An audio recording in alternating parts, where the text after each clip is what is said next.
बिस्मिल्लाहिर्रहमानिर्रहीम। अस्सलाम वालेकुम नाज़रीन। आज मैं बना रही हूँ कीमा भरे करेले। ये एक रवायती डिश है हमारी, पंजाब की, बहुत पसंद की जाती है गर्मियों में। 1 किलो मैंने कीमा लिया है, आधा किलो मैंने करेले लिए हैं। करेले आपने ज़रा मोटे मोटे लेने हैं जिनके अंदर सही तरह से कीमा भरा जा सके। 3 प्याज मैंने चॉप कर लिए हैं, 2 टमाटर चॉप कर लिए हैं छिलका उतार के। 1 चम्मच लहसुन अदरक का पेस्ट है, बड़े वाला चम्मच है। और 1 चम्मच इसमें मैं नींबू का रस भी डालूँगी। 1.5 चम्मच सुरख मिर्च है, 1 चम्मच नमक, आधा चम्मच हल्दी, काली मिर्च, गरम मसाला, ज़ीरा पाउडर और 1 बड़ा चम्मच पिसा सूखा धनिया। मैं इन सारी चीज़ों को अच्छी तरह मिक्स करूँगी। सारे मसाले मैं इसी तरह कीमे में डाल के, और मैं कच्चा कीमा ही भरती हूँ करेलों में, बहुत मज़े का बनता है। कीमा पकाना नहीं है। आप ज़रूर ट्राई कीजिएगा, देखिएगा कि कीमा भरने से करेले बहुत ही मज़े के बनते हैं और कीमा पक भी जाता है।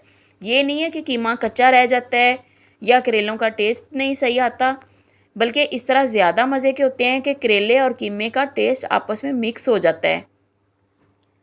आपको मैंने बताया था पहले भी कि मैं करेले छील के नहीं रखती। कीमे में मैंने सारे मसाले मिक्स कर लिए हैं। अब मैं एक एक करके करेला छील के अंदर से इसके बीज निकालूंगी, इसको खाली करूंगी, और साथ साथ भर के इसको मैं चूल्हे पे, कढ़ाई मैंने ऑयल गरम करने के में रख दी है, उसमें ऑयल डाल के, और साथ साथ ही मैं इसको गरम ऑयल में डालती जाऊंगी।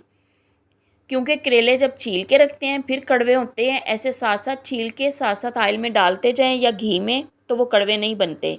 देखिए अच्छी तरह मैंने इसमें कीमा भर लिया है। अब मैं धागे की मदद से इसको अच्छी तरह से ऊपर से लपेट लूँगी। अच्छे से लपेटना है ताकि फ्राई करते हुए ये खुले ना। देखें, अब मैं इसको साथ साथ ही कढ़ाई में रखती जा रही हूँ। सारे करेले मैंने भर लिए हैं, बाकी का बचा हुआ कीमा मैंने रख दिया है। ये देखें, इसका कलर चेंज होने तक इसको हमने नॉर्मल आग पे फ्राई करना है। आग भी ज़्यादा तेज़ नहीं करनी, और थोड़ी देर इसको ढक देना है ताकि अच्छी तरह से कीमा अंदर तक गल जाए और करेले भी इसमें हो जाएं, कलर आ जाए, फ्राई हो जाएं। देखें, कलर आ गया कि करेले का सारी तरफ से, मैंने उसको निकाल दिया है। अब जो बाकी बचा हुआ कीमा था वो मैं इसी तरह मैंने कढ़ाई में डाल दिया है। इसी के ऊपर मैं करेले भी जोड़ दूँगी। बाकी कीमा पकेगा दम में तो ऊपर करेले पड़े होंगे और उनका टेस्ट इस और ज़्यादा अच्छा हो जाएगा। जैसे मैंने आपको दम वाला कीमा बनाना बताया था, इसी तरह ये भी दम में ही हो जाएगा। आग बहुत तेज़ नहीं रखनी। ये देखें, कीमे ने, प्याज ने अपना पानी छोड़ा हुआ है, उसमें ये सारा कुछ गल गया है। ये देखें ड्राई हो गया। अब एहतियात से इसको साइडें चेंज करनी है, इसको हिलाना है ताकि करेले खुले ना।